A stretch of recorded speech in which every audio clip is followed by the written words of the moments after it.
નમસ્કાર મિત્રો, આઈ એમ એમ બી પટેલ. આપણા આગળના લેક્ચરની અંદર આપણે એક નવા જ ચેપ્ટર તરફ આગળ વધીએ છીએ. ચેપ્ટરનું નામ છે પ્રકરણ 10 એટલે કે ચેપ્ટર 10 પ્રકાશ, લાઇટ. પ્રકાશ અને પરાવર્તન અને વક્રીભવન. તો પ્રકાશ સાથે સંકળાયેલી ઘટનાઓ, પરાવર્તન અને વક્રીભવનનો આપણે આ ચેપ્ટરની અંદર આજે વિગતે અભ્યાસ કરીશું. મિત્રો, આપણે આપણી આસપાસની બધી જ વસ્તુઓને જોઈ શકીએ.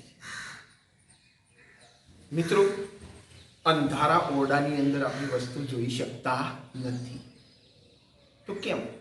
તો કારણ કે ત્યાં પ્રકાશની ગેરહાજરી છે. તો વસ્તુઓને જોવા માટે પ્રકાશ જરૂરી છે. પછી કુદરતી પ્રકાશ હોય કે કૃત્રિમ પ્રકાશ હોય, તો વસ્તુ પરથી પ્રકાશ પરાવર્તન પામી પાછો ફરે અને જોનારની આંખમાં પ્રવેશે તો વસ્તુ દ્રશ્યમાન થાય. તો આના માટે પરાવર્તન જરૂરી છે.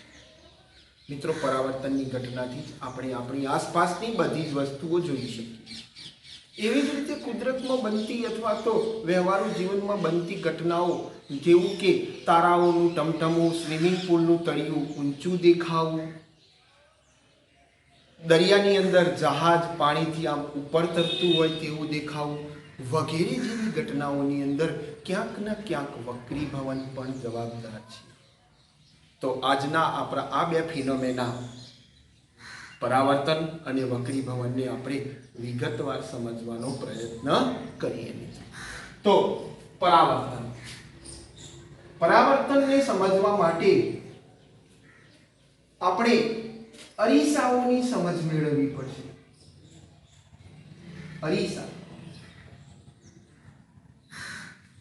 તો અરીસા અહીંયા કુલ બે પ્રકારના અરીસા છે. એક સમતલ અરીસો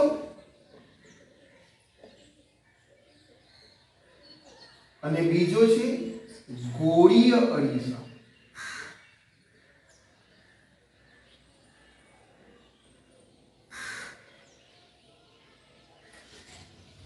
સમતલ અરીસો જેને આપણે દર્પણ કહીએ છીએ. શું કહીએ છીએ આ મિત્રો? દર્પણ.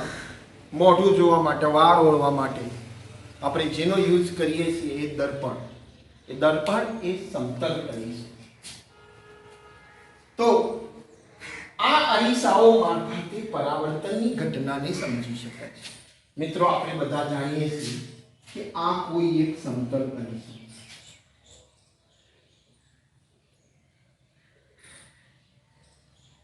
મિત્રો, સમતલ અરીસાને તમે બધાએ ધ્યાનપૂર્વક જોયો હશે.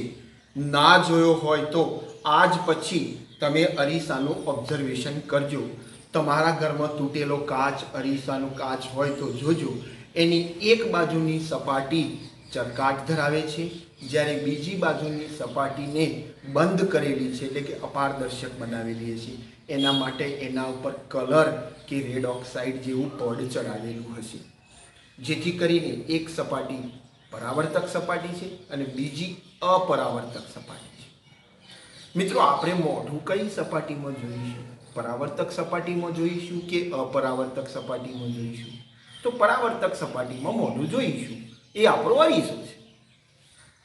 તો આ અરીસો છે, સમતલ અરીસો, જેની ઉપરની સપાટી પરાવર્તક છે અને નીચેની સપાટી અપરાવર્તક છે. એટલે કે જેના ઉપર રંગ રોગાન અથવા તો રેડ ઓક્સાઇડ લગાવેલો છે, લાલ કલર જેવું પડે. એટલે આ અપરાવર્તક તૂટક એટલે છાयांकित ભાગ જે કર્યો છે એ અપરાવર્તક સપાટી બતાવે છે, જ્યારે ઉપરની સપાટી પરાવર્તક સપાટી છે. મિત્રો, પ્રકાશ કયો ફેંકવાનો છે? તો પરાવર્તક સપાટી ઉપર પ્રકાશ ફેંકવાનો. તો જ્યારે પણ આપણે પરાવર્તક સપાટી ઉપર એક પ્રકાશનું ત્રાંસુ કિરણ આપાત કરીએ છીએ, ત્યારે આ આપાત કિરણ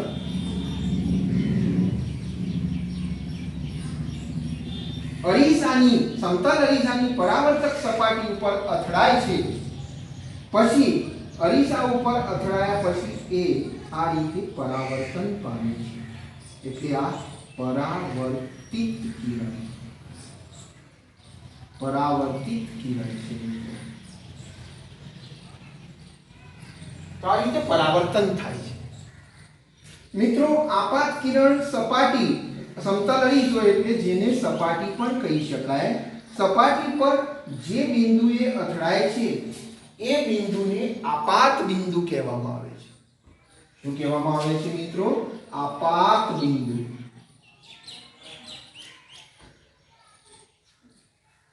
જો આ આપાત બિંદુએ સપાટી સાથે લંબ દોરવામાં આવે તો આ લંબ સપાટી સાથે 90 અંશનો ખૂણો બનાવે છે। તો આ લંબને આપણે આપાત બિંદુએ દોરેલો લંબ કહી શકીએ। શું કહી શકીએ?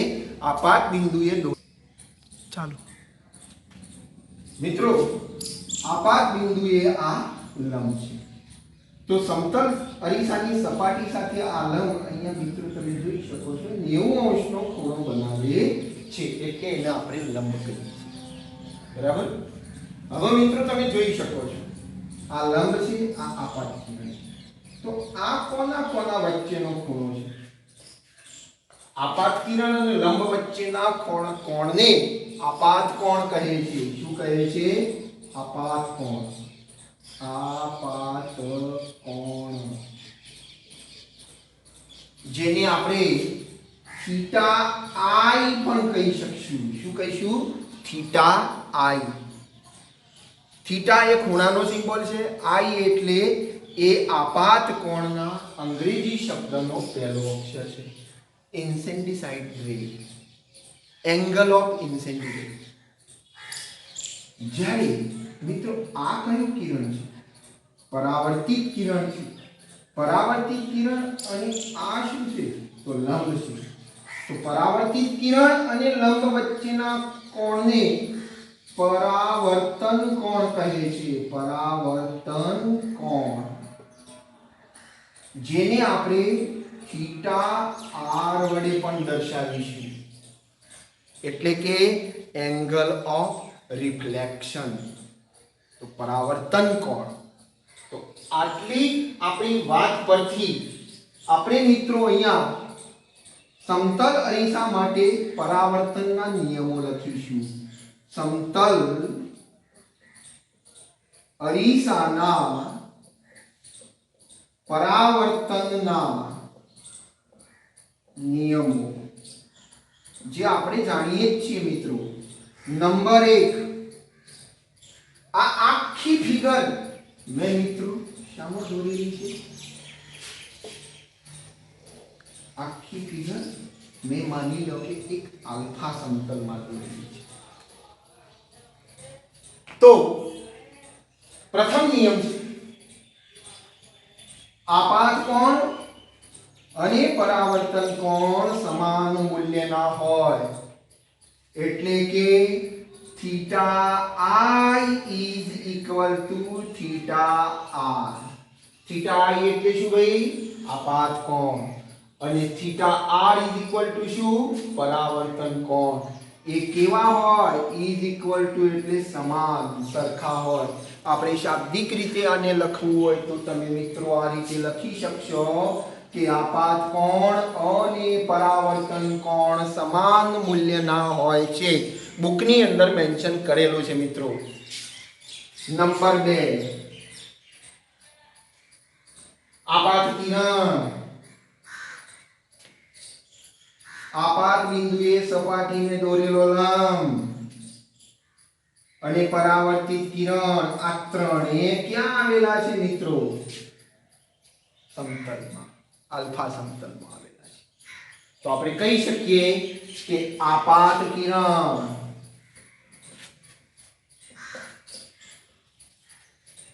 સપાટીને દોરેલો લંબ અને પરાવર્તિત કિરણ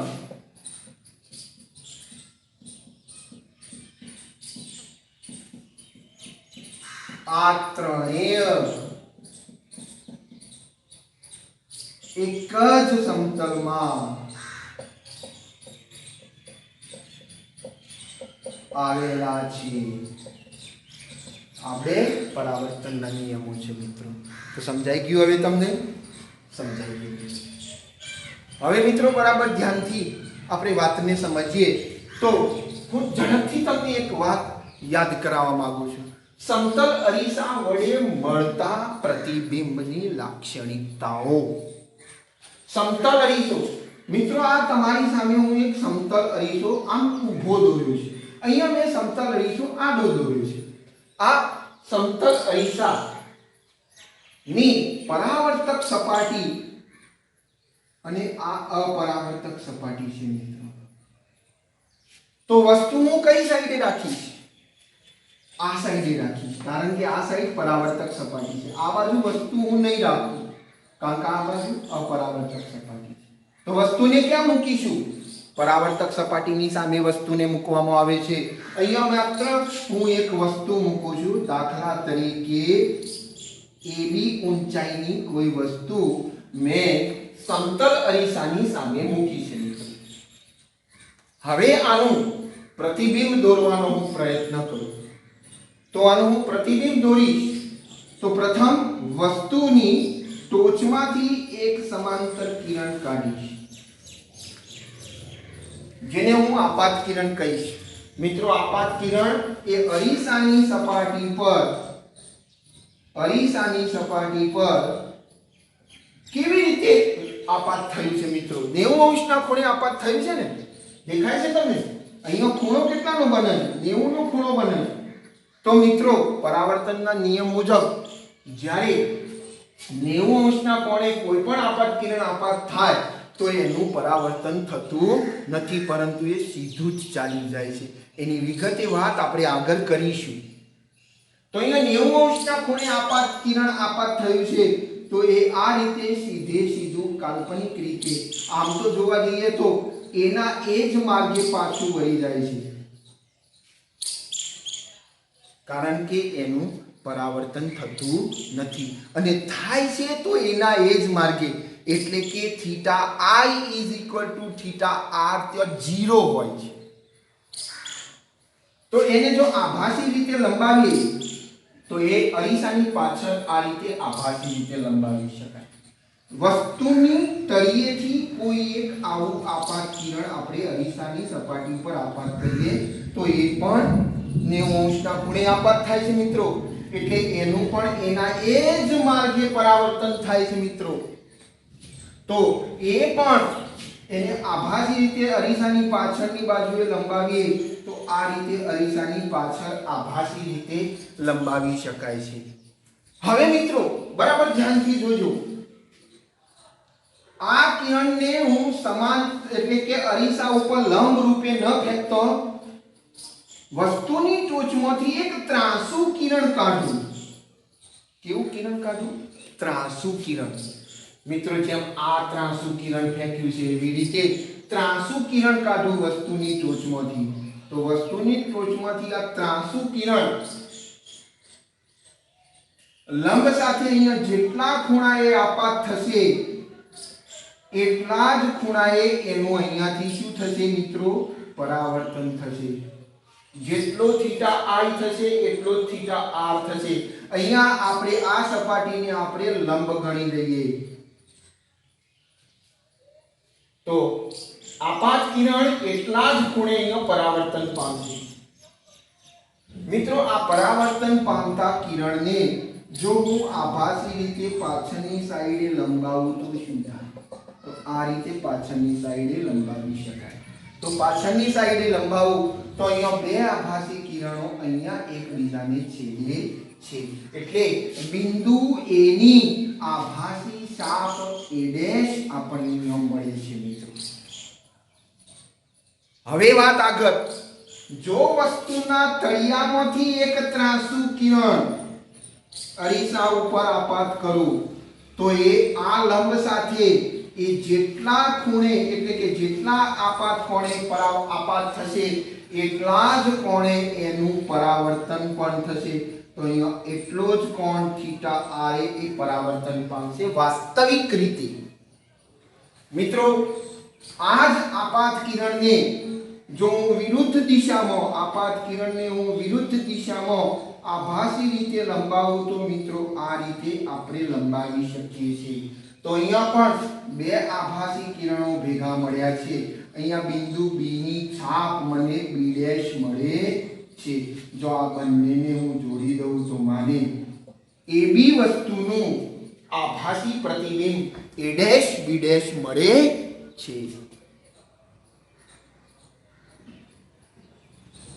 આ સમતલ અરીસા વડે મળતું પ્રતિબિંબની લાક્ષણિકતાઓ છે મિત્રો. અહીંયા હવે એની લાક્ષણિકતાઓ નોંધ કરીએ તો કોની લાક્ષણિકતાઓની નોંધ કરીશું?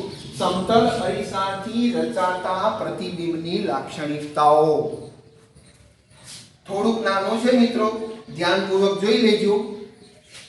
સમતલ, ટૂંકમાં લખું છું, સમતલ અરીસા વડે રચાતા પ્રતિબિંબની લાક્ષણિકતાઓ.